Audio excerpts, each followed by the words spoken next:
The air in Willow Creek, Ohio, always seemed to carry a faint scent of dust and resignation. It clung to the peeling paint of the storefronts on Main Street, settled on the rust-tinged swings in the neglected town park, and permeated the very fabric of conversations in the worn-out diner where folks gathered for lukewarm coffee and hushed laments about better days. Willow Creek wasn't just a town, it was a relic, a forgotten outpost of the American Rust Belt, left behind by the relentless march of progress and innovation. Its once thriving textile mills stood as skeletal monuments to a bygone era, their broken windows like vacant eyes staring out at a landscape of faded dreams. The local high school, its brick facade stained with decades of neglect, sent its brightest minds away to bigger cities, knowing full well they wouldn't return. Here, the future was a whispered doubt, and acceptance of decline was a communal burden. Most people, weary from years of economic struggle, had simply given up, settling into a comfortable apathy, content with the familiar rhythms of decay. They believed that Willow Creek's destiny was sealed, its glory days forever confined to faded photographs and wistful memories. In this quiet, fading town lived Ethan Holloway, a boy of 12, whose spirit seemed to shimmer with an unyielding light, a stark contrast to the prevailing gloom. His small, two-bedroom house on Elm Street, with its perpetually leaky faucet and creaking floorboards, was less a dwelling and more a cocoon where his extraordinary imagination thrived. While other boys his age were consumed by baseball statistics or the latest video game scores, Ethan found his solace, his passion, in the intricate dance of lines on paper, his battered sketchbook, its pages dog-eared and filled with a chaotic symphony of cross-hatching and precise geometric forms, was his most cherished possession. Within its worn covers lay not just drawings, but entire worlds. He meticulously rendered futuristic skyscrapers that kissed the clouds, their surfaces glinting with sustainable energy panels. He conjured sprawling, vibrant public parks where children laughed amidst meticulously planned native flora, and elegant bridges arced gracefully over imagined, crystal-clear rivers, connecting disparate parts of his envisioned landscape. He dreamt of these structures not in distant metropolises, but rooted firmly within the familiar, decaying bones of Willow Creek. Ethan was, by nature, an introvert, his quiet intensity often mistaken for aloofness. He rarely spoke of his grand visions, preferring the silent, meticulous process of bringing them to life on paper. This quiet demeanor, coupled with his unusual passion, made him an easy target for the town's more boisterous, less imaginative youth. His chief tormentor was Chad Miller, the mayor's son, a hulking, perpetually sneering boy with a mop of sandy hair and a cruel glint in his eyes. Chad embodied the small-town mentality that stifled anything beyond the ordinary. "Look at him," Chad would sneer, pushing Ethan's sketchbook aside during recess. "Still drawing his stupid castles. What a dreamer. You gonna build a castle in Willow Creek? Holloway with all the empty storefronts." The taunts were relentless. Dreamer. Loony. Holloway's follies. They chipped away at Ethan's fragile confidence, reinforcing his sense of isolation. He often felt a profound loneliness, a deep-seated ache of being fundamentally misunderstood in the very place he called home. His ideas, vibrant and teeming with possibility, were met with scorn and dismissal, suffocated by the heavy blanket of cynicism that enveloped Willow Creek. One particularly dreary Tuesday, a cold autumn rain lashed against the windows of the Willow Creek Public Library, one of the few remaining public buildings that still held a semblance of dignity, largely due to the tireless efforts of its long-serving librarian. The old building, a sturdy but aging brick structure, groaned under the onslaught of the storm. Suddenly, with a terrifying crack that echoed through the quiet stacks, a section of the library's main roof awning, weakened by years of neglect and the relentless downpour, gave way. A cloud of dust and debris erupted, and a terrified gasp escaped from the few patrons inside. Among them was Mrs. Mildred Hayes, the kind-hearted librarian, a woman whose spectacles were perpetually perched on the end of her nose and whose gentle smile had offered Ethan solace in countless visits. She was trapped beneath a fallen beam, her frail body pinned, a low moan escaping her lips.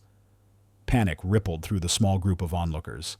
The town's emergency services, already stretched thin, were slow to respond. Chad Miller, who happened to be passing by with his usual entourage, merely gawked, a morbid curiosity in his eyes. "Looks like old Mrs. Hayes is stuck," he muttered, a smirk playing on his lips. "Serves her right for staying in that dusty old place." But Ethan, witnessing the scene, felt a surge of adrenaline, cutting through his usual quietude.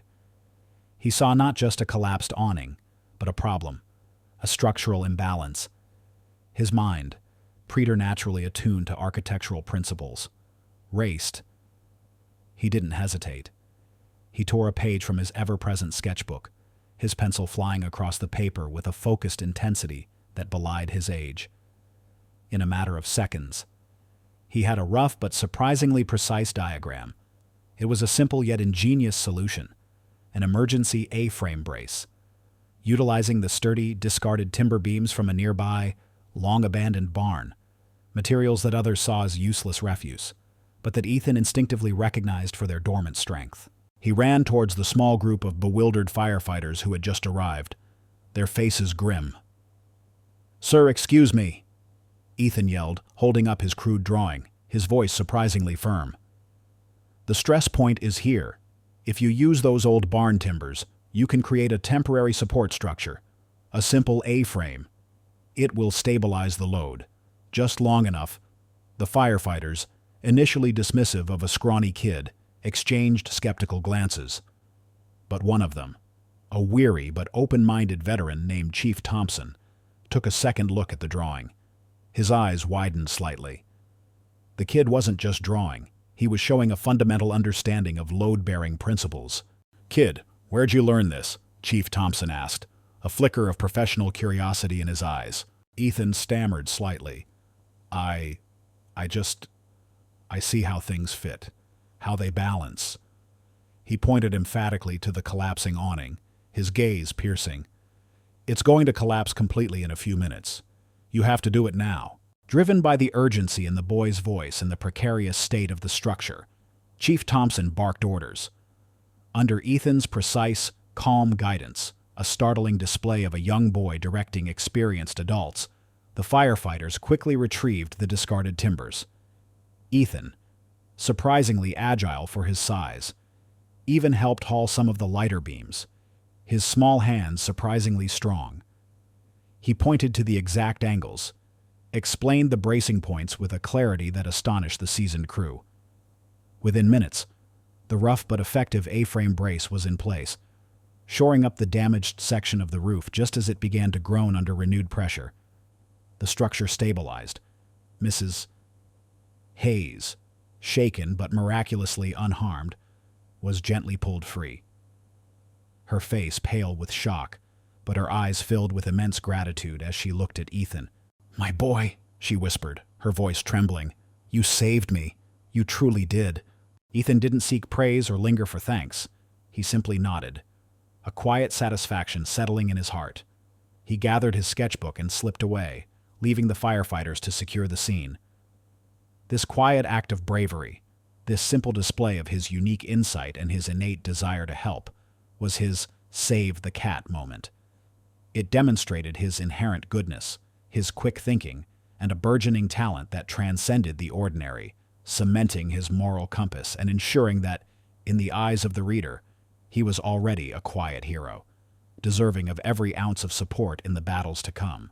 Unknown to most, Ethan possessed a talent far beyond mere drawing skills, a gift that bordered on the extraordinary, a profound, almost sensory connection to the built environment. He didn't just see buildings as static structures of brick and mortar. He felt them. He sensed how sunlight would dance and play across different surfaces at various times of the day, how it would illuminate corners and cast shadows, transforming mundane spaces into ethereal realms. He could almost hear how sound would reverberate within different rooms, how it would echo in high ceilings or be muffled by plush materials, influencing the very atmosphere of a space. He understood, instinctively, how disparate materials, from rough-hewn stone to polished glass, would interact not just physically, but aesthetically, aging gracefully or deteriorating harshly, telling a story of time and exposure. He could stand on an empty plot of land and, with a shudder of intuitive perception, visualize a complete building, from the intricate network of its unseen foundations to the soaring elegance of its highest spire. Every detail, every angle, every material choice perfectly formed in his mind's eye. It was as if he could taste the textures, feel the air currents, and see the future of a building before it was even conceived. This was not merely logical analysis or learned skill. It was a profound, almost empathic form of architectural synesthesia, a direct, intuitive understanding of form, function, and environment. He saw the world, quite literally, in blueprints and three-dimensional constructs, perceiving the invisible threads that connected design to human experience. This was a thing, a nascent, almost mystical talent that he kept fiercely guarded, a secret world he explored only within the solitary pages of his sketchbooks, where his precise, detailed drawings were the only tangible manifestations of his extraordinary inner vision.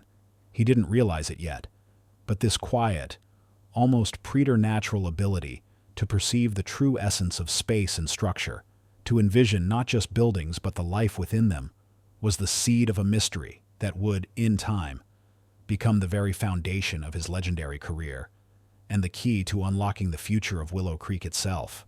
The summer air in Willow Creek, usually thick with the buzzing of cicadas and the languid quiet of slow afternoons, now vibrated with a faint, unfamiliar hum of anticipation.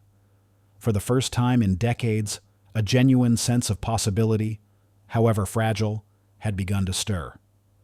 The catalyst was a local initiative, announced with much fanfare by the town council, a design competition to revitalize Willow Creek's decaying downtown core. The central square, once the vibrant heart of the community, was now a desolate expanse of cracked pavement and boarded-up storefronts, a gaping wound in the town's collective memory. For Mayor Robert Miller, Chad's father, and a man whose political ideology was as rusted as the old town clock, this competition was merely a formality. He envisioned a practical solution, a new dollar store, perhaps a fast food franchise, something cheap, familiar, and requiring minimal fuss. His vision was not about growth or transformation, but about staving off complete collapse with the most expedient, least imaginative means possible. He believed Willow Creek was too far gone for grand gestures, its people too set in their ways for anything but the bare minimum. Ethan, now a lanky, slightly awkward 16-year-old, felt a spark ignite within him that he hadn't realized had been extinguished. This competition, however small and locally focused, was a beacon. It was a chance to bring his dreams for Willow Creek out of the confines of his sketchbook and into the harsh light of reality.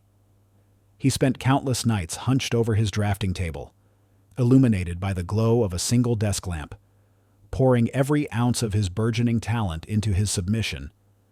He meticulously crafted not just blueprints, but a vision, a multifunctional community hub, an architectural marvel that seamlessly blended modernity with the town's forgotten heritage.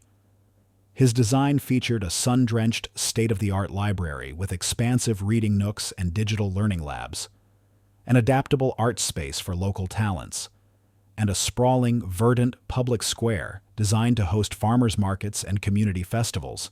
Crucially, his plan incorporated sustainable energy solutions, a green roof with integrated solar panels, a rainwater harvesting system, and strategic natural ventilation, all designed to make the complex self-sufficient and a beacon of environmental responsibility. He even sketched out plans for the rejuvenation of the polluted Willow Creek itself, envisioning a clean, flowing river bordering his complex, with pedestrian bridges connecting both sides. This wasn't just a building. It was a blueprint for a future Willow Creek that was vibrant, interconnected, and harmonious with its natural surroundings. He infused every line, every detail, with his unwavering belief that his hometown deserved more than just to survive. It deserved to flourish. The day of the town council meeting, held in the stuffy, wood-paneled community hall, was thick with nervous anticipation for Ethan. He clutched his rolled-up blueprints, his palms sweating, a mix of hope and profound anxiety churning in his stomach. He wasn't seeking personal glory.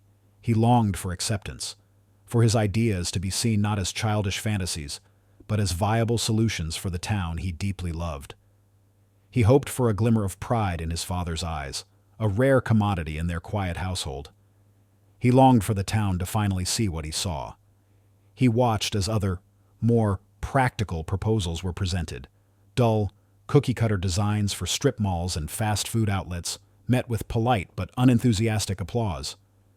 He felt a quiet conviction that his vision was different, better, truer to what Willow Creek could be. Then, it was his turn. He unrolled his meticulously drawn blueprints, laying them flat on the council table. A hush fell over the room. His detailed renderings, rendered with a precision that belied his age, momentarily silenced the usual murmurs of the council members. He began to speak, his voice soft but unwavering, explaining the flow of light, the sustainability features, the community spaces. He spoke not just of architecture, but of the soul of a town, of connection and rebirth. He described how the solar panels would glean energy from the Ohio sun, how the green roof would provide insulation and a haven for local wildlife, how the public square would knit together generations and foster a renewed sense of belonging. He outlined the long-term economic benefits, the potential for new, greener industries, the magnet this unique design would become for outside investment. His passion, usually hidden beneath layers of introversion, shone through, illuminating his vision with an almost hypnotic clarity. He truly believed he could make them see. Mayor Robert Miller, however, saw only insolence and an audacious challenge to his established authority. He cleared his throat, his face a mask of condescending amusement. "Ethan," he began, his voice dripping with forced patience. "That's quite the drawing. Very artistic." He picked up one of Ethan's detailed renderings, holding it up for the room to see, a theatrical sneer spreading across his face. "But let's be realistic. Son, we're in Willow Creek, not New York City. This is fantastical. Where would we get the money for such a folly?" He chuckled, a dry, dismissive sound that echoed through the quiet hall. "A library that's a digital learning lab, an art space, solar panels. That's just pipe dreams, son. Expensive pipe dreams. We need practical solutions, not wishful thinking." Then, his son, Chad Miller, seated in the front row with his usual posse of jocks and sycophants, seized the opportunity. Chad had always resented Ethan, seeing his quiet intelligence and artistic pursuits as a personal affront to his own conventional masculinity. He had always taken pleasure in tearing Ethan down. Now, with his father's implicit approval, he saw his chance. Chad snorted loudly, then burst into a loud, mocking laugh, quickly joined by his friends. "Still drawing your castles, Holloway," Chad jeered, his voice cutting through the strained silence. "Looks like something out of a comic book. What a loony, you seriously think anyone in Willow Creek wants a giant glass box with trees on the roof?" His words, sharp and venomous, landed like physical blows. The laughter intensified, echoing in Ethan's ears, each peal a painful reminder of every taunt he had ever endured. A searing flush crept up Ethan's neck. His carefully constructed presentation, his heartfelt vision, crumbled under the weight of their derision. The hope he had nurtured, the belief that Willow Creek might finally embrace something new, shattered into a million pieces. He saw the polite smiles of some council members shift to uncomfortable pity, others to outright amusement. The weight of their combined contempt, the public humiliation, was suffocating. He felt a profound sense of betrayal, a deep, burning ache that Willow Creek, his home, the very place he desperately wanted to save, had rejected him, just as it had always rejected his dreams. The sting of public ridicule, from his own mayor, his own classmates, in his own town hall, was a wound that would fester for years to come. The bitter taste of disappointment filled his mouth, sharp and metallic. That night, Ethan lay awake, the mayor's mocking words and Chad's cruel laughter replaying in an endless loop in his mind. The once comforting walls of his small bedroom felt suffocating, a metaphor for the confines of Willow Creek itself. He gazed out his window at the familiar, dilapidated structures of his hometown, now seeming to mock him with their decay. He had given them his heart, his vision, and they had thrown it back in his face. A fierce, cold resolve began to crystallize within him, hardening the soft edges of his youthful idealism. He realized, with a clarity that stung, that Willow Creek would never accept him, would never accept his grand ideas. As long as he remained in Willow Creek, to truly build, to truly create, he had to leave. The decision was painful, a wrenching tear from the only home he had ever known. His father, bewildered by Ethan's sudden, fierce determination, tried to dissuade him. "Ethan, be practical. What are you going to do? Build these fancy buildings in some big city. You're just a boy. Stay here. Get a job at the auto parts factory." But Ethan's spirit, once pliable under his father's gentle guidance, was now forged in the fires of humiliation. He applied to the most prestigious architectural schools in the country, pouring all his energy into crafting a portfolio that showcased his unconventional, visionary talent. His application essay, written with a raw, defiant passion, detailed his dreams for revitalizing struggling communities, starting with Willow Creek. Despite his humble background and the lack of conventional architectural mentorship, his innate ability, his meticulous drawings, and the sheer audacity of his vision shone through. He was accepted into the Rhode Island School of Design RISD, one of the nation's premier art and design institutions, with a full scholarship, a lifeline thrown from a world he had only dreamed of. Leaving Willow Creek was not just a departure. It was an act of profound self-preservation. As the bus pulled away from the familiar, fading streets, Ethan pressed his face against the window, watching his hometown recede into the rearview mirror. The rusted water tower, the crumbling mill, the forlorn community hall where his dreams had been crushed, they all blurred into an indistinct smudge on the horizon. A vow, silent but fiercely resolute, formed in his young heart. He would return one day, not as the dreamer to be ridiculed, but as the master builder, the architect of a future that Willow Creek could not yet even imagine. He would come back and build something so grand, so transformative, that they would have no choice but to see, to believe, to finally understand the quiet power of his vision. This was his point of no return. His path was set, irreversible. The boy from Willow Creek was gone, but the architect, tempered by rejection and fueled by a burning ambition, was about to be forged in the crucible of distant cities. His journey had begun, not of escape, but of transformation, driven by the profound need to prove, not just to Willow Creek, but to himself, that dreams, however audacious, could indeed become reality. 15 years later. The name Ethan Holloway meant nothing to the bustling global metropolises where his architectural marvels pierced the sky. Here, amidst the shimmering glass facades of his own creations, he was known simply as Ethan Vance, the visionary architect, a titan in his field. His firm, Vance Architects, was synonymous with groundbreaking design, blending audacious artistry with cutting-edge sustainable technology. From the spiraling Vance Tower that redefined the skyline of New York City, its integrated wind turbines silently powering its ascent, to the ethereal Kyoto Museum of Contemporary Art, a structure that seemed to float above its traditional Japanese garden, reflecting the ancient world in its modern surfaces. Ethan's portfolio was a testament to a singular genius.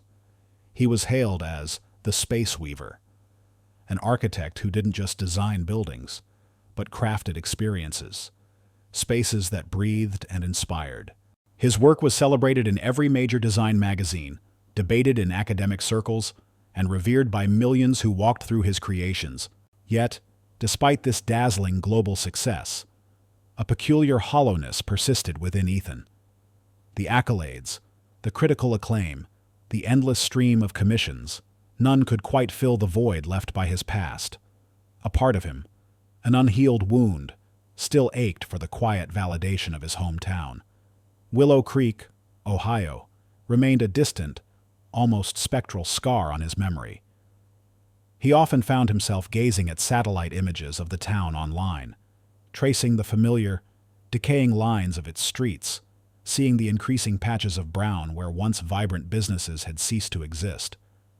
The town was sinking deeper into decay, its population dwindling, its infrastructure crumbling under the weight of sustained neglect. Mayor Robert Miller, still clinging to power in Willow Creek, had doubled down on his conservative, insular policies. He stubbornly resisted any significant change, convinced that the town's only hope lay in maintaining the familiar, even if the familiar was a path to oblivion. His son, Chad Miller, now a local real estate developer, embodied the opportunistic spirit of the town's decline. Chad saw opportunity in Willow Creek's misery, quietly buying up dilapidated properties at rock-bottom prices, envisioning cheap, uninspired residential complexes and even cheaper commercial ventures, projects that would further line his pockets while doing nothing to genuinely uplift the community. He was a shark in stagnant waters, perfectly content to prey on the desperation of a dying town. Both father and son represented the stubborn, narrow-minded resistance that had driven Ethan away all those years ago. Then, a lifeline, or perhaps a challenge, arrived. A national philanthropic organization, the American Small Town Rejuvenation Association, had selected Willow Creek as a pilot project for a massive revitalization program. They sought a single, transformative architectural design, a new soul for the town that would ignite hope and attract investment. After an exhaustive search, their committee unanimously agreed on one name, Ethan Vance. The offer landed on Ethan's desk like a gilded brick, heavy with both opportunity and foreboding.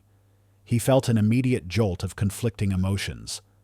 The thought of returning to Willow Creek, to the ghosts of past ridicule, sent a cold shiver down his spine. The old taunts, dreamer, loony, still echoed faintly in the recesses of his mind.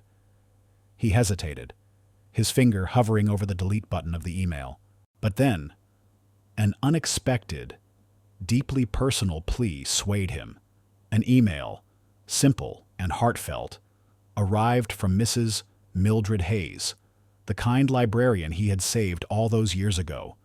She was now a respected, white-haired member of the Rejuvenation Association's local advisory board. She had quietly followed Ethan's career, watching with a proud, knowing smile as his dreams blossomed into global masterpieces. Her message was brief, but potent. Ethan, Willow Creek is dying. We need your vision. We need the boy who saw light where others saw only shadow. Please, come home. Her words cut through his reservations, touching a raw nerve of longing for home, for purpose beyond personal glory. Mrs. Hayes was the first person years ago who had truly seen the light in him, who had recognized the profound depth of his unusual talent when others had only seen childish fantasy. Her faith, unwavering and pure, became the catalyst for his return. He booked a flight to Ohio. His return to Willow Creek was quiet, almost unnoticed. He bypassed the fanfare, preferring to walk the familiar, decaying streets alone, feeling the texture of the past beneath his feet. The first formal town hall meeting to introduce the Rejuvenation Project was held a week later in the old, cavernous Willow Creek Community Hall, the very place where his dreams had been publicly crushed. The air was thick with a tense mix of cynicism and faint, desperate hope. Mayor Miller, with Chad at his side, planned to present their realistic vision, a bland, prefabricated convenience store and a gas station, a project that would bring minimal jobs and negligible long-term benefit, but satisfied the mayor's conservative, short-sighted agenda. The mayor spoke first, droning on about fiscal responsibility and tried-and-true solutions, his voice devoid of passion or imagination. Then, it was Ethan's turn. He walked onto the stage, a global icon returning to his small, forgotten hometown, his face composed, his presence commanding. He didn't begin with a grand speech. Instead, he simply projected a meticulously crafted, three-dimensional simulation onto the massive screen behind him. It was a breathtaking digital rendering of his vision for the new Willow Creek downtown.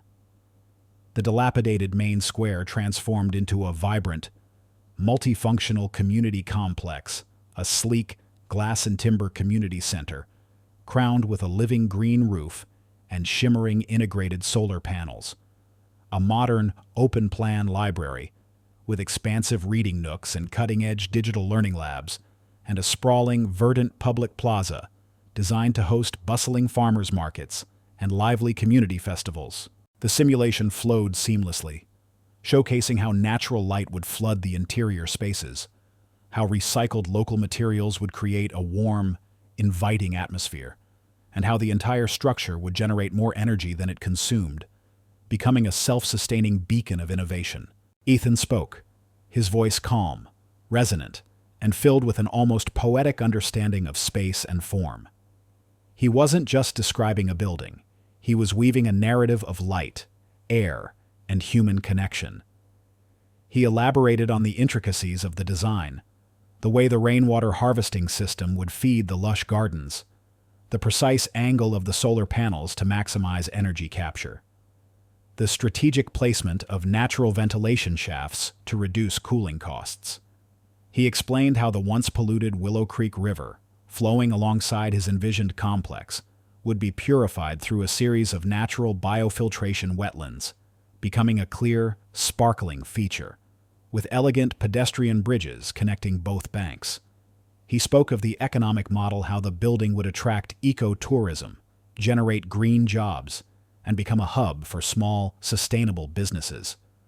Reigniting the town's dormant economic engine, he effortlessly transitioned between high-level vision and granular, technical detail, demonstrating a profound mastery that silenced the initial murmurs in the hall.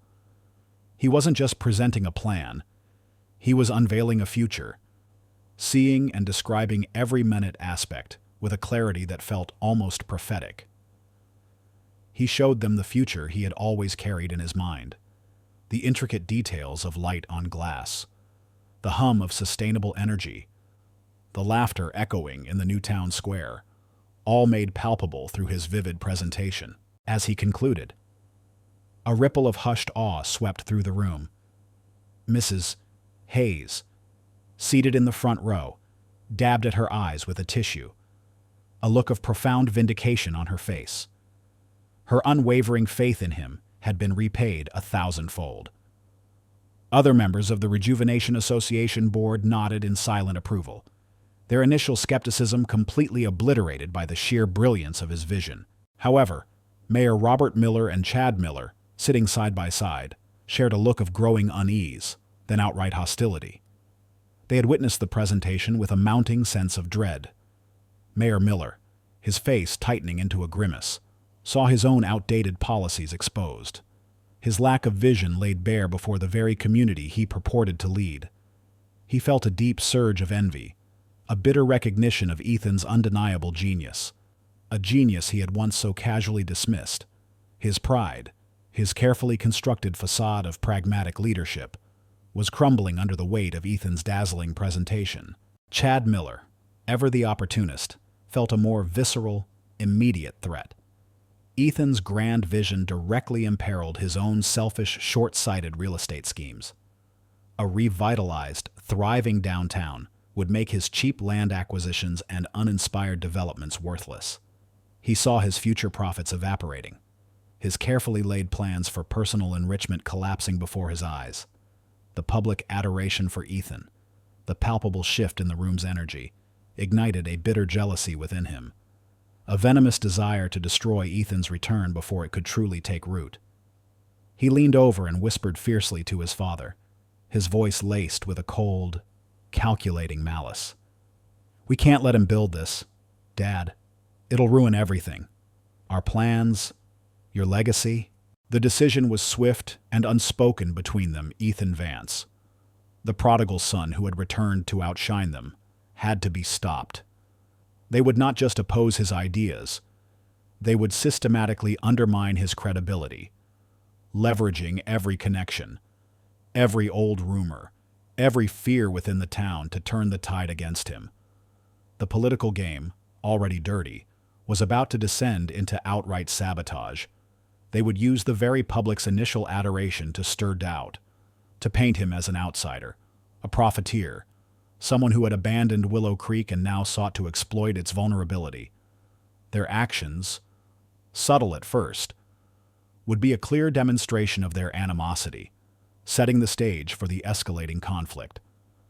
The antagonists Type B had witnessed the unveiling, not as an opportunity for collaboration, but as a dire threat to their power, their plans, and their entrenched way of life. The battle for Willow Creek had just begun, and Ethan, the quiet visionary, was about to face the true, insidious nature of the darkness lurking beneath the surface of his hometown. The initial ripple of awe generated by Ethan Vance's presentation in the Willow Creek Community Hall quickly turned into a tempest of local contention. The very possibility of change, once a distant fantasy, now became a battleground, meticulously orchestrated by Mayor Robert Miller and Chad Miller.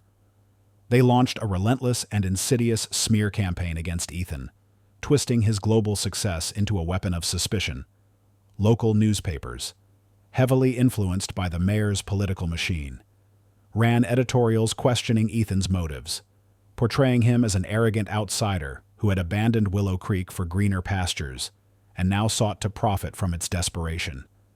Social media, a cesspool of misinformation in any small town, became a conduit for vicious rumors. Whispers spread like wildfire. Ethan Vance isn't here to save us. He's here to build a monument to his ego. He'll drive up property values and push out the locals. He's got a complex financial history. Remember how his family struggled. He's probably hiding something. These were veiled allusions to Ethan's past, when his family faced significant financial hardship, and Ethan himself had worked multiple grueling jobs to put himself through RISD and help support them. A truth now maliciously warped into a narrative of dishonesty and self-interest. The psychological toll on Ethan was immense. He felt the familiar sting of isolation returning, a chilling echo of his childhood. Old friends, now wary of the political firestorm, either avoided his calls or offered vague, uncomfortable apologies. Even some of the initial supporters from the Rejuvenation Association began to pull back, fearing the political backlash and the potential for their own reputations to be tarnished. The weight of facing hostility from his own hometown, the very people he desperately wanted to uplift, pressed down on him. He found himself walking the familiar streets feeling like a stranger, an unwelcome ghost in his own memories. The constant barrage of criticism, the cold stares from once friendly faces, made him doubt himself, question his motives, and for the first time in years, made him wonder if he had made a mistake in returning. The feeling of utter desolation, of being utterly alone in a fight against a deeply entrenched cynicism, began to chip away at his resolve. Mrs. Mildred Hayes, however, remained his unwavering beacon. Her sharp mind, combined with her deep understanding of Willow Creek's subtle undercurrents, knew that the Millers' campaign was designed to break Ethan, to isolate him until he gave up. She couldn't fight the political machine head-on, but she could provide the emotional and strategic support Ethan desperately needed. She met him in hushed tones at the local diner, away from prying eyes. "Ethan," she said, her voice firm, her gaze unwavering. "They're trying to bury you in whispers. They want you to quit. But you are not a quitter. You never were." She shared her limited resources, mobilizing a small but loyal group of older residents who still remembered Ethan's innate goodness and the truth of his childhood. She organized quiet, door-to-door conversations, countering the rumors with facts, planting seeds of hope where cynicism had taken root. She was his rock, a quiet, formidable force against the tide of manipulation. to completely crush Ethan's momentum and finalize his own self-serving plans. Mayor Robert Miller, with Chad's cunning input, announced a special town-wide referendum on the future of downtown Willow Creek. There would be two options on the ballot: the mayor's practical plan, the convenience store and gas station, or Ethan's dreamer's folly, the sustainable community complex. The vote was set to take place in a mere 2 weeks. The location of the final public debate before the vote was no coincidence, the very same Willow Creek Community Hall where Ethan had suffered his most painful humiliation as a child. This was more than just a vote. It was a symbolic confrontation, a final showdown for the soul of the town, and for Ethan's own vindication. It was a calculated move by the Millers to force Ethan back into the arena of his shame, ensuring that the specter of his past ridicule would loom large over his final plea. The old hall, with its worn wooden stage and rows of creaking chairs, was a monument to his public humiliation, and now it would be the crucible of his ultimate test. The mayor ensured Ethan's isolation. He pulled strings, subtly influencing major national developers and philanthropic organizations that had initially expressed interest in Ethan's project, warning them of local political instability and controversial public sentiment. These entities, risk-averse by nature, quickly distanced themselves, leaving Ethan effectively without significant financial backing or high-profile endorsements. Even the American Small-Town Rejuvenation Association, recognizing the intense local opposition, quietly withdrew their direct funding, offering only administrative support. They told Ethan, "It's too politically sensitive. Mr. Vance, you're on your own for now." This was a devastating blow, forcing Ethan to rely solely on his own limited resources and the unwavering but small circle of support from Mrs. Hayes. He had to canvass door to door, face to face with the residents who had heard the rumors, who looked at him with suspicion or pity. He navigated hostile town forums, endured thinly veiled insults, and countered cynical questions about the cost and feasibility of his dream.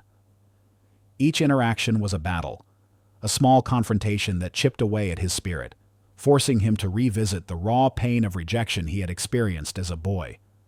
He was acutely aware of his solitude, feeling the immense weight of his mission on his shoulders, with no one to truly share the burden.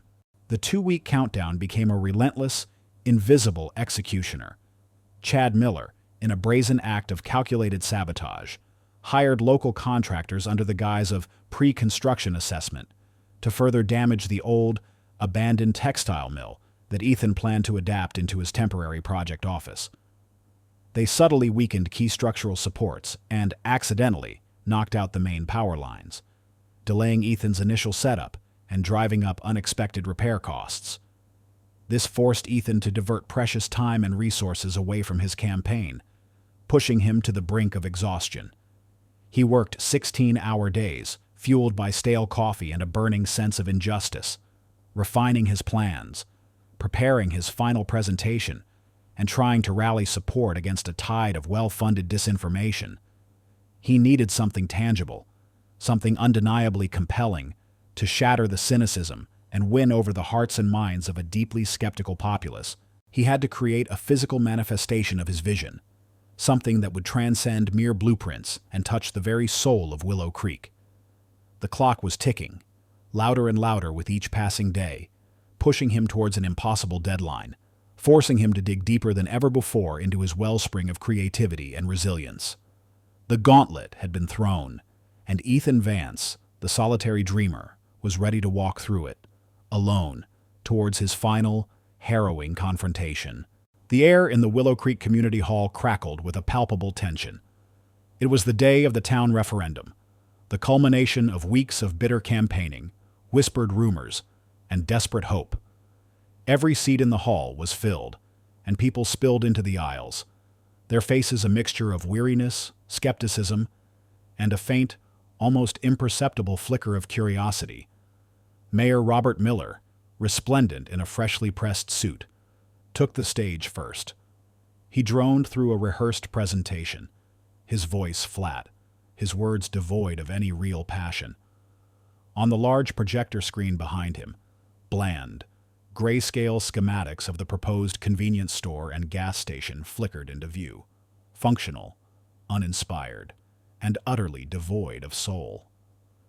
The audience shifted restlessly, their polite applause thin and forced. They were tired of the same old promises, the same old disappointments. The atmosphere was heavy, a suffocating blanket of resignation. Then, it was Ethan's turn. A hush fell over the hall as he walked onto the stage, his global reputation momentarily forgotten in this crucible of his past. He didn't carry blueprints or a lengthy speech. Instead, with the quiet dignity that had always defined him, he gestured to a large, veiled structure positioned at the side of the stage. With a dramatic flourish, two young architecture students, volunteers who had been drawn to his story and his vision, inspired by Mrs. Hayes's quiet advocacy, pulled back the shimmering fabric. The room collectively gasped. Before them stood a massive, meticulously detailed architectural model, a breathtaking miniature of the community complex Ethan had envisioned. It wasn't a cold, sterile prototype. This was a living, breathing testament to his dreams, crafted with painstaking care from recycled materials, scavenged from Willow Creek's own abandoned buildings. Tiny, sun-drenched solar panels glinted on its miniature green roof. Microscopic, crystal-clear water flowed through the miniature, purified river, reflecting the impossibly intricate pedestrian bridges. Each tiny window of the library revealed minuscule figures reading, learning. The public square teemed with miniature, bustling activity, a farmer's market, a local bandstand. It was a masterpiece, not just of architectural rendering, but of storytelling, a tangible, tactile representation of hope. He had spent his sleepless nights, not just refining his persuasive arguments, but physically building this impossible dream, a testament to his unwavering commitment and his unique talent for bringing vision to life. Ethan didn't speak loudly. His voice, amplified by the hall's sound system, was calm, resonant with conviction. He walked around the model, a quiet guide through a future he had painstakingly created. He flicked a hidden switch, and a sophisticated lighting system integrated into the model sprang to life. He showed them the play of natural light across the library's surfaces at dawn, the warm glow of the community center's interior at dusk, the smart streetlights illuminating the bustling public square at night. He explained the intricate energy flow, the rainwater collection system that fed the lush miniature gardens, the local, recycled timbers used for structural support. He pointed out the minuscule details, these tiny benches. He narrated, his finger hovering over the model, will be angled to catch the morning sun, a perfect spot for quiet reflection. This small bridge will connect both sides of the cleaned river, inviting residents to stroll along its banks. And here, he pointed to a patch of meticulously rendered miniature greenery. This will be a community garden, providing fresh produce for everyone. He wasn't just presenting a plan, he was immersing them in an experience, drawing them into the very essence of what Willow Creek could be. He spoke of the inherent beauty in sustainable design, the quiet strength of interconnected spaces, the profound dignity of a community that lived in harmony with its environment. He spoke of jobs, of tourism, of a renewed sense of pride. He concluded by saying, his gaze sweeping over the awestruck faces in the audience, "This is not just a building. This is the soul of Willow Creek, a soul I saw when I was a boy. This is not just a dream. Willow Creek. This is our future. And it is within our grasp." As Ethan finished, a collective, profound silence descended upon the hall. The air was thick with the weight of possibility, a stark contrast to the earlier apathy. A tiny murmur began, growing louder, and then a jarring sound shattered the fragile peace. Mayor Miller, his face contorted with a mixture of fury and desperation, lunged onto the stage. He had watched, helpless, as Ethan's model ignited the very hope he had tried so desperately to extinguish. His carefully constructed narrative of practicality and caution lay in ruins, exposed as narrow-minded and fear-driven. "This is ridiculous!" the mayor roared, his voice trembling with unbridled rage. He stormed towards the model, his hand shaking as he swiped at one of the miniature green roofs. "This is a childish fantasy. How can we possibly build something like this? We don't have the money, we don't have the expertise. This is a mockery of our town's real needs."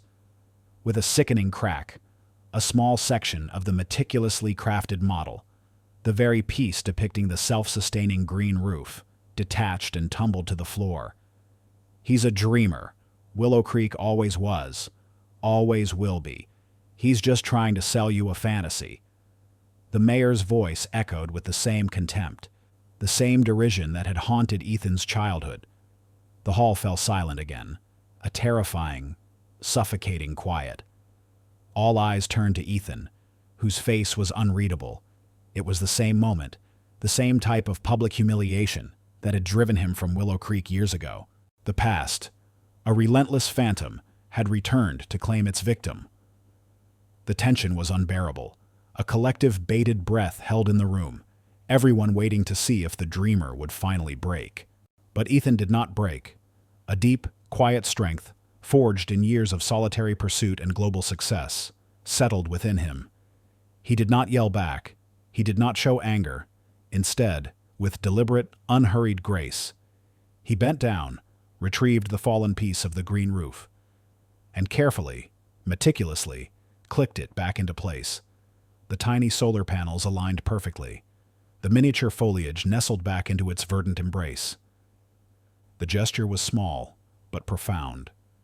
A silent act of repair, a symbolic mending of the very dream the mayor had tried to shatter. Then, Ethan straightened, his gaze unwavering, meeting the mayor's furious eyes with a quiet intensity.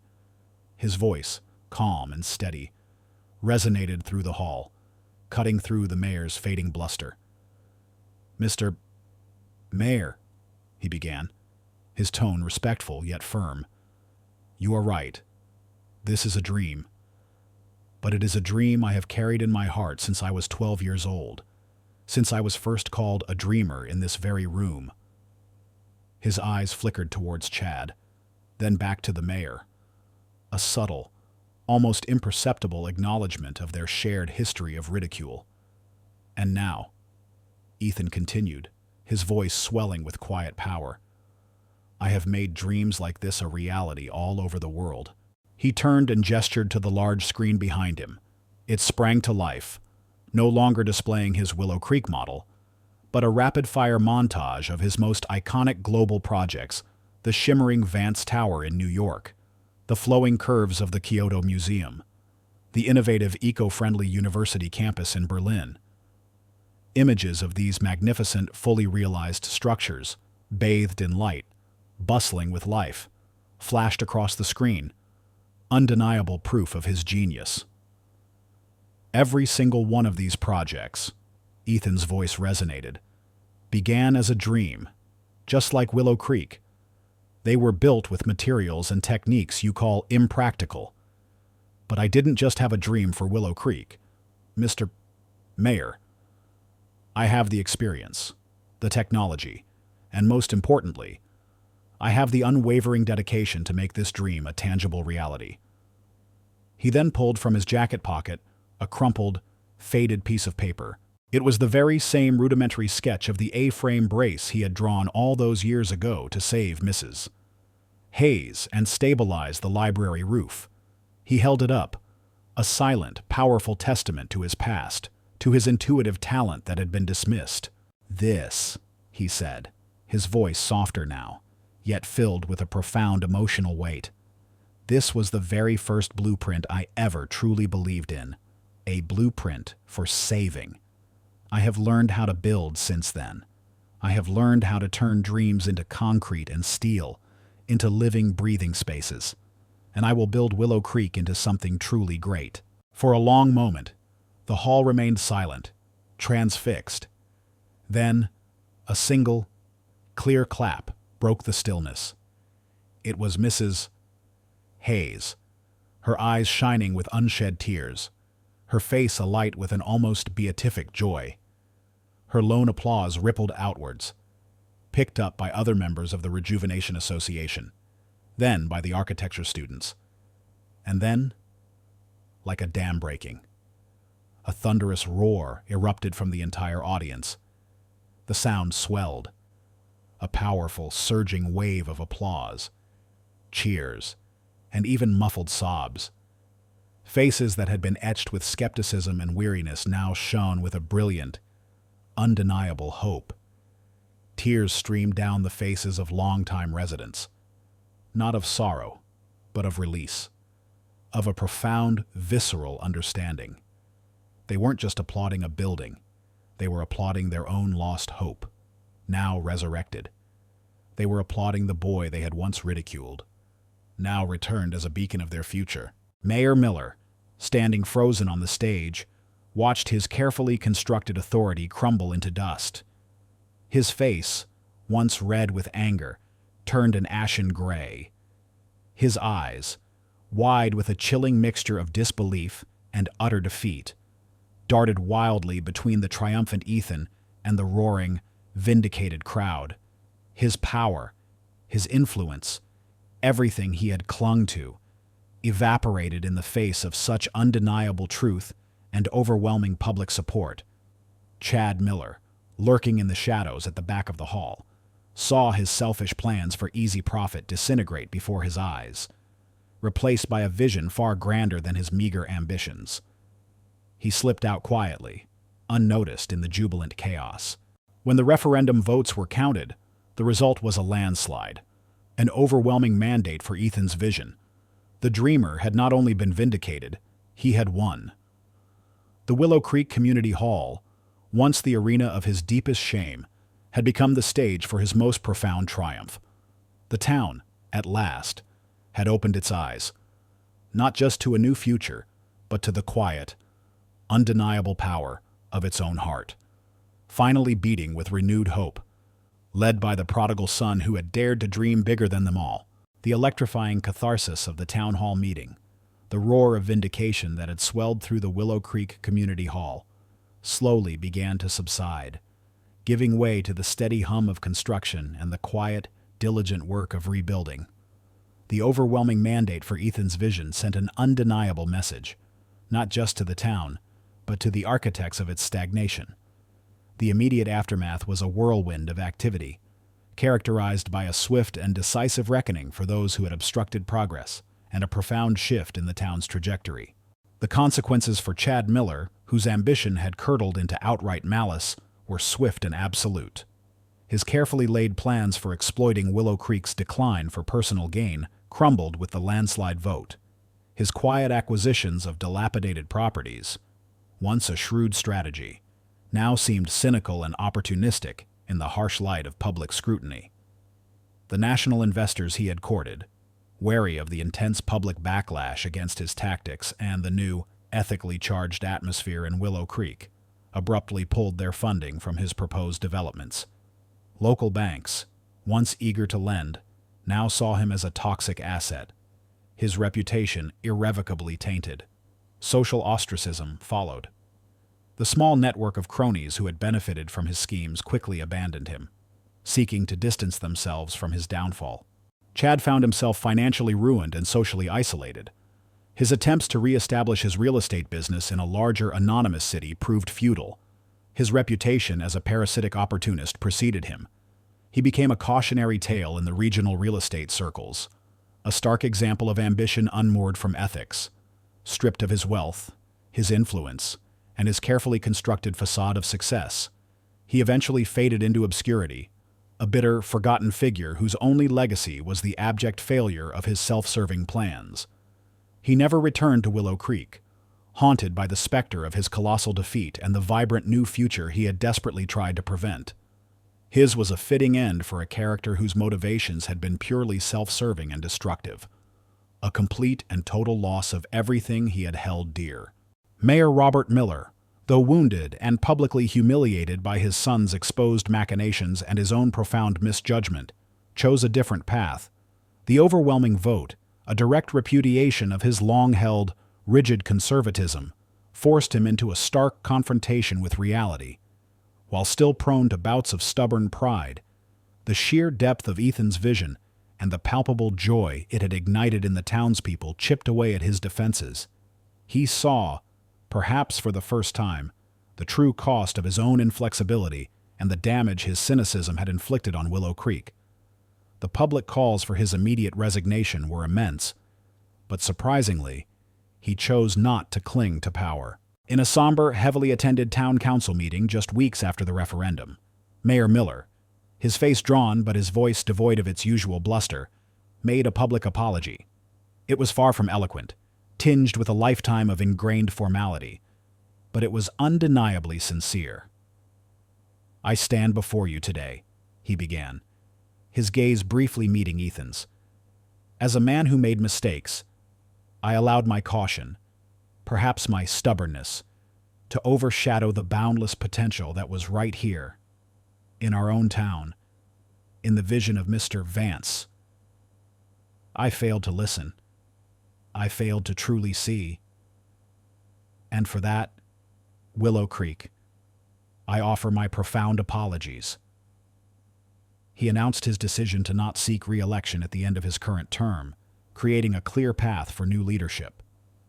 While he didn't undergo a complete personality overhaul, Mayor Miller did take concrete steps towards genuine repentance.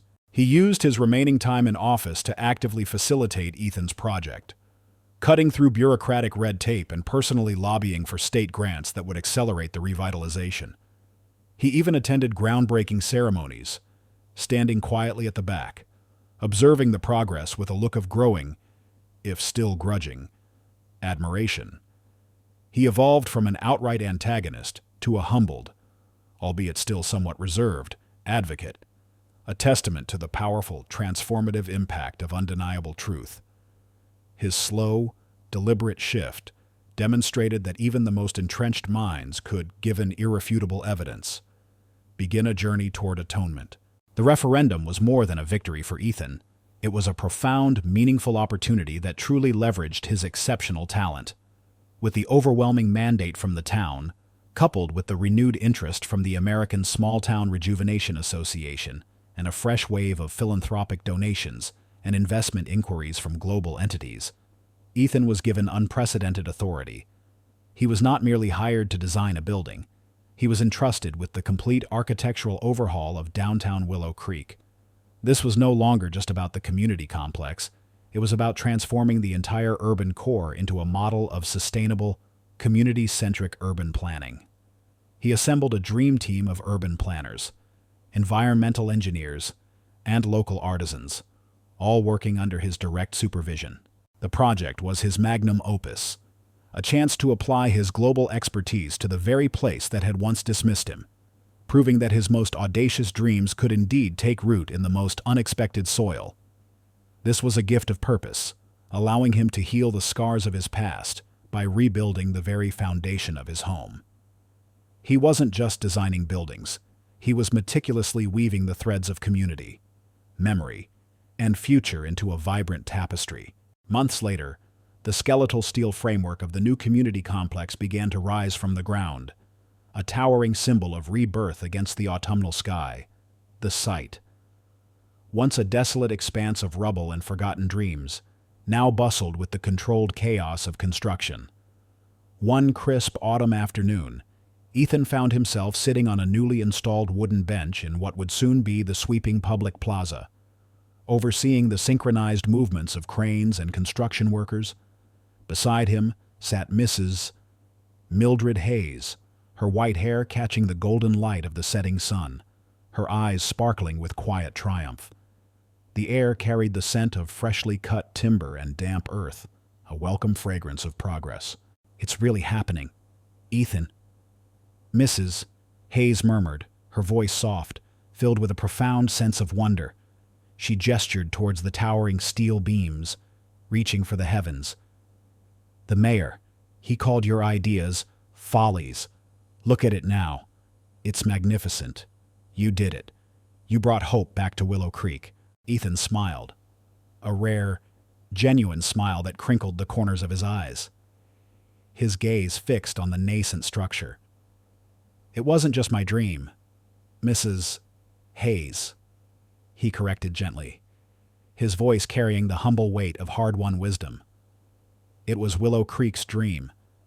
I just had the courage to draw it out, and I couldn't have done any of it without you. You know. You were the one who always believed in me, even when I was just a dreamer with a battered sketchbook. He paused, a flicker of distant pain in his eyes. You were the first one who saw something worth saving in that frightened, ridiculed boy. You saw the light when everyone else only saw shadows. Mrs. Hayes reached over and gently patted his hand. And you, Ethan, you brought the light back to us all. You taught Willow Creek that its past doesn't have to define its future, that sometimes the biggest dreams come from the quietest souls. They sat in comfortable silence for a long moment, watching the sun dip below the horizon, casting the construction site in a warm, golden glow. The sounds of hammers and drills slowly faded, replaced by the soft chirping of crickets. A profound sense of new calm settled over them, a peace born not from the absence of struggle, but from the triumphant presence of purpose, dignity, and a shared vision finally taking tangible form. Ethan felt it deep within his bones. The ache of the past was finally easing, replaced by the quiet hum of creation, the steady rhythm of a future being built, brick by painstaking brick, dream by enduring dream. The boy who was ridiculed had returned, and in rebuilding his town, he had ultimately rebuilt himself, finding a profound sense of belonging and purpose he hadn't known was possible. 5 years later, the vibrant, sun-drenched landscape of Silicon Valley felt less like a distant, impersonal battleground for Ethan Vance and more like a fertile ground for boundless innovation. The echoes of past betrayals, once sharp and agonizing, had long faded, replaced by the resonant hum of sustainable development, ethical progress, and a palpable sense of transformation that rippled outward from Willow Creek. San Jose, the heart of this burgeoning tech and design empire, had found its new footing, establishing itself as a beacon of urban renewal built on transparency and unwavering integrity. The story of Ethan's quiet courage, once a whispered secret, then a public scandal, and finally a triumphant narrative, had blossomed into a foundational legend. It inspired countless aspiring architects, weary executives, and even pragmatic government officials to question the status quo, to seek deeper truths beyond the surface, and to stand firm against entrenched injustices. His remarkable journey from a ridiculed dreamer in a forgotten town to the pinnacle of global architectural leadership became a compelling narrative. Now taught in burgeoning urban planning programs and debated passionately in international design forums worldwide, Ethan Vance was no longer merely a decorated architect or a visionary designer. He had evolved into an influential architect of global urban development, a quiet, formidable force operating within the deepest echelons of both corporate and governmental planning. His meticulously crafted new title, Executive Director of Sustainable Urban Rejuvenation and Global Community Design for the American Small Town Rejuvenation Association, was a testament to the profound trust and unparalleled authority placed in his unique abilities. He spearheaded a groundbreaking new division, a highly autonomous multidisciplinary unit, focused on proactively identifying struggling communities worldwide and orchestrating their comprehensive revitalization using his signature blend of visionary architecture and sustainable urban planning. His work involved analyzing vast streams of demographic data, cross-referencing global economic trends with granular local needs, and even detecting subtle shifts in cultural patterns to identify hidden potential that traditional urban planners, often reliant on outdated metrics, frequently overlooked. He was the quiet guardian of forgotten places, his insights preventing countless communities from falling into irreversible decay, safeguarding cultural heritage while simultaneously fostering unprecedented economic growth. He transformed landscapes, but more importantly, he transformed lives, breathing new life into forgotten corners of the world.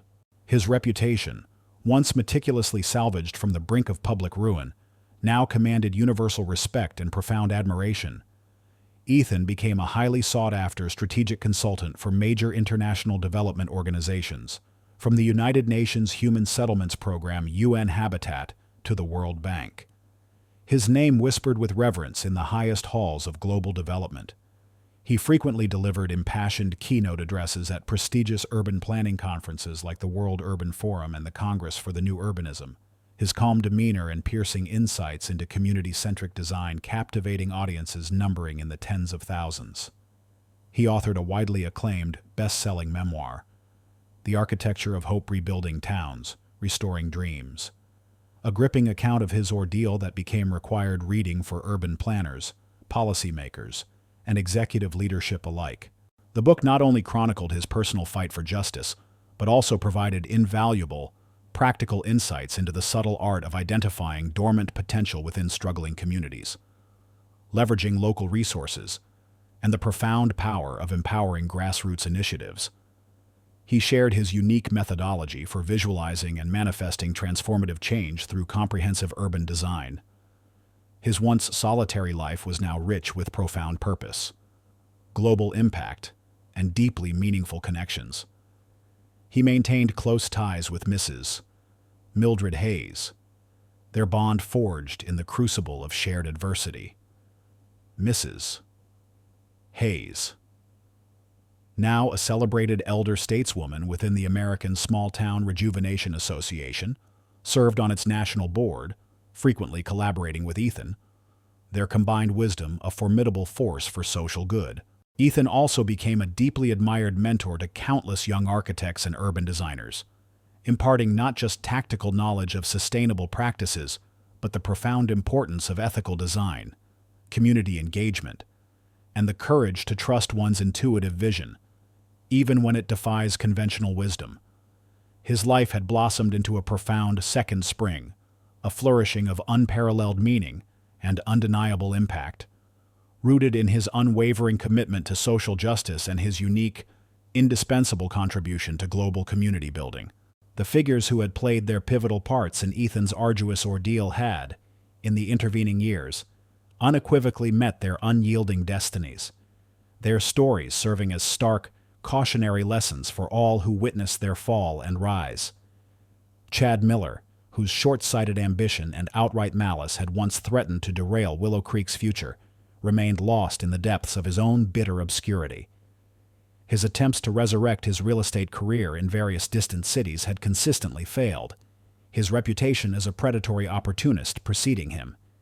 He became a pariah in the industry, unable to secure funding or credible partners.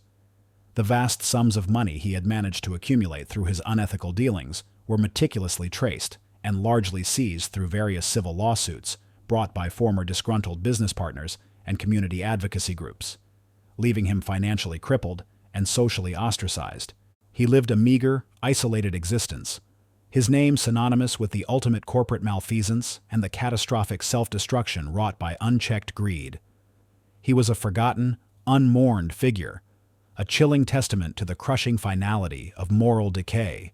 Mayor Robert Miller, the former strongman of Willow Creek, had indeed fully cemented his path to quiet redemption. While he never fully shed his reserved demeanor, his approach to leadership and his personal interactions were profoundly transformed. He became Ethan's most steadfast and vocal champion, often sharing his own humbling story of misjudgment at high-level business forums and international urban development summits, admitting his errors with a newfound humility that surprised many. He spearheaded the establishment of the Willow Creek Community Spirit Fund, a nonprofit organization partially funded by his own remaining personal wealth, designed to provide microloans for local startups and cultural initiatives in Willow Creek. He tirelessly advocated for increased state and federal funding for infrastructure development in other struggling Ohio towns, leveraging his political experience for the greater good. His and Ethan's relationship had evolved into a deep, unspoken bond of mutual respect, a testament to the transformative power of forgiveness and a shared commitment to building a better future. Julian Thorne, once the embodiment of rigid, insular leadership, had become a powerful, unwavering force for progressive, ethical conduct within the regional political and economic landscape. Forever changed and humbled by the crisis that had nearly consumed his town and his family, the Willow Creek Community Spirit Fund had flourished into a substantial, nationally recognized force for good, attracting significant government grants, corporate sponsorships, and private philanthropic donations. It established comprehensive scholarship programs for promising young leaders from economically disadvantaged communities, particularly those interested in public service and sustainable development. It also created specialized training programs for aspiring local government officials and community organizers, integrating Ethan's methodologies for identifying subtle signs of systemic decline and empowering grassroots movements. These programs ensured that future generations of civic and business leaders were equipped not only with practical skills, but with an unwavering ethical compass and a deep understanding of community needs. The fund fostered a culture of proactive planning, deep transparency, and genuine accountability, ensuring that the hard-won lessons from Ethan's ordeal would protect communities across the nation from within. Willow Creek itself, now a vibrant, thriving municipality, stood as a living testament to the power of vision, resilience, and the profound impact of collective will. The culmination of this new era of communal rebirth and ethical fortitude arrived on a particularly serene late afternoon in Willow Creek, Ohio. The setting sun, a warm, golden orb, cast long, soft shadows across the meticulously manicured lawns of the Ethan Holloway Center for Sustainable Community Design. This modern, imposing structure, a testament to the evolving nature of urban planning, housed interactive exhibits detailing groundbreaking revitalization projects from around the world. But its most prominent wing was dedicated to the Vance Principle, the concept of identifying untapped community potential through meticulous analysis of socioeconomic details and the profound power of trusting one's intuitive understanding of human-centric design. It was a tangible, enduring legacy of Ethan's unique contribution, a physical manifestation of the intellectual and social revolution he had helped spearhead. Ethan, dressed in a comfortable yet sharp-tailored jacket, his posture relaxed yet always radiating a quiet alertness, stood on the center's panoramic observation deck, a profound sense of peace radiating from him. The air was cool, carrying the faint scent of blossoming native flowers from the surrounding parkland and the distant murmur of children's laughter from the newly renovated public playground. He watched as his younger brother, Leo, now a bright-eyed, ambitious 20-year-old with an insatiable appetite for complex design challenges, ran up to him. Leo, having grown up on the thrilling, yet carefully explained, tales of Uncle Ethan the Space Weaver, clutched a detailed blueprint of a highly complex, almost abstract diagram, a jumble of interconnected lines, intricate green circuits, and peculiar symbols that looked like a futuristic urban farm integrated with a community living complex. Leo, now a promising architecture student himself at RISD, had even started collaborating with Ethan on preliminary research for new projects, his unique way of seeing patterns proving incredibly valuable. "Ethan," Leo asked, his voice filled with youthful earnestness, his eyes wide with a mix of wonder and determination. "How did you know? How did you know that Willow Creek had this hidden potential, this underlying strength, when everyone else only saw decline? How do you see the possibilities in the decay, the secrets in the forgotten spaces?" Ethan smiled, a rare, genuine smile that crinkled the corners of his eyes. He gently took Leo's hand, guiding it to trace the intricate lines of the young man's drawing. "It's not just about what you see on the surface, Leo," he said, his voice soft, resonating with years of hard-won wisdom. "It's about what you feel. It's about trusting that tiny whisper in your gut, the one that tells you something isn't right, or that something could be right, even when all the data seems to point another way. It's about listening to the quiet needs of a place, sensing its unspoken desires for renewal." He paused, his gaze drifting to the distant, shimmering new residential complexes of Willow Creek, now thriving with life. "And most importantly," he added, his voice gaining a quiet intensity, "it's about having the courage to follow that whisper, no matter how loud the world tells you it's wrong. It's about knowing that some truths are hidden, like a secret message embedded in the very fabric of communities, waiting to be rediscovered. And it takes courage, Leo, to look for them, and even more courage to reveal them. even when it means standing alone against the storm of doubt and cynicism. The last rays of the setting sun painted the sky in hues of fiery orange and soft violet, casting a warm, golden glow on their faces, illuminating the promise of a brighter tomorrow. In the distance, Mark Peterson, Ethan's former high school teacher who had once subtly encouraged his early drawings, now a respected board member of the Willow Creek Community Spirit Fund, strolled across the center grounds, deep in conversation with a new group of aspiring local entrepreneurs, a living testament to the positive ripple effect of one man's courage and a community's eventual awakening. The thriving landscape of Willow Creek, rebuilt and resilient, stretched out around them, a powerful symbol of growth, enduring legacy, and the transformative wisdom of trusting one's quiet intuition. The once accused dreamer, dismissed and condemned, had not only reclaimed his honor, but had become the revered leader who forged a brighter, safer future for his hometown and countless others across the globe. All because he dared to believe in the value hidden beneath the surface and never stopped dreaming. His personal second spring had truly blossomed, vibrant and profound, a testament to the enduring power of truth, perseverance, and the unyielding spirit of a visionary. If this story stirred your heart, if it reminds you that courage can alter destinies and that light always finds a path even in the deepest darkness, please leave a comment. Share this story with those who need inspiration. Like, subscribe, and hit the bell to never miss our upcoming stories.